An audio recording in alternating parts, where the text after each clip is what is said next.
This is JordanTower with JT News. Make sure you smash that like button, smash that subscribe button. Okay, so Ice Spice makes the New York Post, and it's titled "Entitled Rapper Might Cut Off After Showing Up Late to Set." So she goes to this New Year's Eve bash outside of the country and shows up 25 minutes late. The 12:30 a.m. curfew is in effect.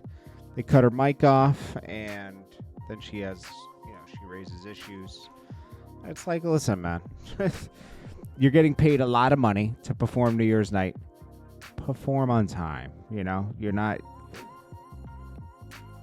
Even Drake or somebody would show up on time. You're Ice Spice. You're on borrowed time.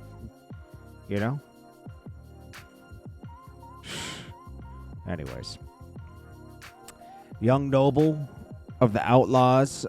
He disses Nas for Pac. 30 years later. I like Noble. He's just keeping things alive. It's not really. Young Noble's really, really good at rapping, so he's just doing a verbal exercise as I see it, It is what it is. But Nas is probably somewhere on an island right now, like, huh? What? Being dissed still? Man. Anyways, Drake, after dropping his freestyle today and, letting LeBron and some other people have it, I think he's in some tropical island. So I don't know where. I don't know. But I do see Mark Lamont Hill, who was so we all know Mark Lamont Hill from BET, right? And then he went to CNN. He's smart. He's a smart guy. But nobody ever looked at him for hip hop, journalism or anything. He was the guy who always brought like the political perspective or something else to BET, right? He's over here saying Drake will never see another number one Billboard due to the Kendrick Lamar beef. Are you crazy, man? Like, Kendrick Lamar's good. Kendrick Lamar's having his moment. But people will still allow Drake to have his number one hits. They make totally different music to me. It's just very different. Drake, this time will pass, and Drake will have his moment again. It might not feel the same because he's had some losses, but you can tell you can tell Mark Lamont Hill is a huge Kendrick fan, which I expected. That's his type. That's Kendrick's type of audience right here. Hey guys, Snoop Dogg. Snoop Dogg is always a cop out. You see how he stabbed Pac in the back in a sense where, Pac and Suge were going through it with Diddy and Big, right?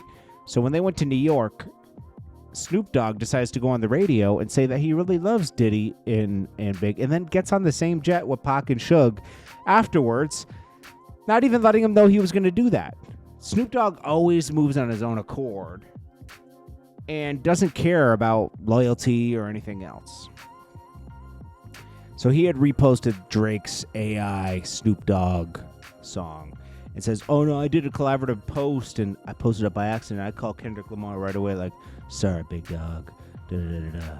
And that's why all that happened the way it was." I was like, Snoop, stop. Everyone in the comments right now, even in the comments on that clip, is like, cap. He's the king of backpedaling. Absolutely. Snoop, you didn't even need to address that. You should have just said, I just thought it was witty. He could have said he was instigating the beef. It would have been fine because it's a hip hop beef. It's not like Kendrick and Drake were going to run into it. If anything was going to clash, it would have been other people, not Kendrick and Drake straight up. That whole thing that happened with Drake at his mansion and stuff, that has more to do with XO versus Drake. It has nothing to do with Kendrick versus Drake. That's more just a straight up rap beef, bar for bar.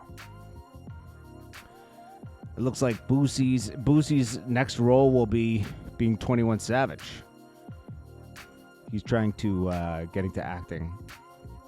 And this is his character now, where he spikes his hair as best he can to look like 21 Savage.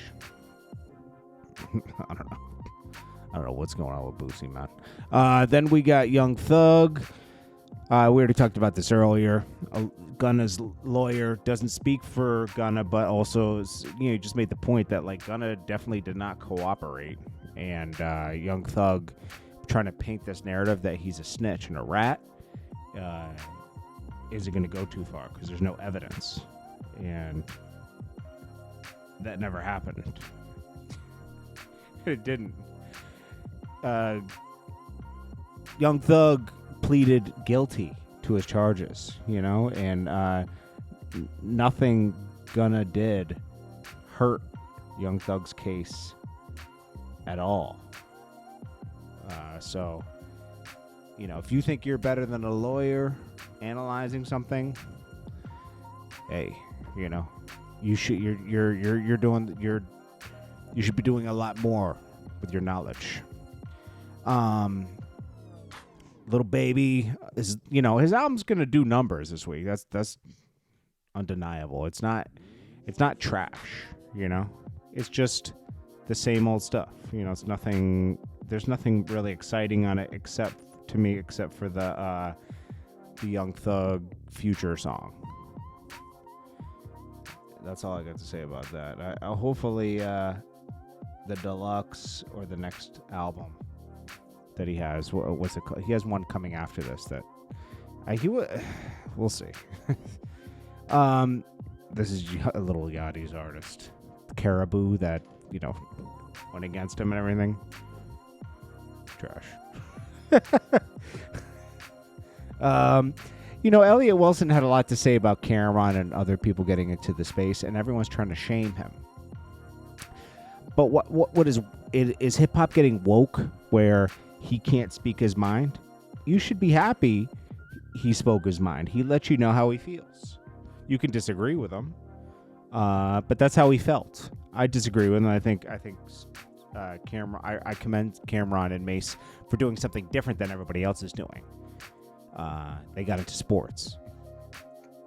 They didn't go into hip hop journalism like Nori and everybody else did when rap didn't work. They totally recreated themselves and invested hundreds of thousands of dollars into themselves. You could say this case for some people, but not for Cameron. But Elliot Wilson's entitled to his opinion. And is hip-hop becoming so woke that you're going to be shunned and silenced into not speaking your opinion? Now that's trash to me. That's trash to me. This is Jordan Tower with JT News. Make sure you smash that like button, smash that subscribe button. I will check you guys in the next one. Let me know what you guys think about everything that's going on. I'll come with another video before the night's over. Peace.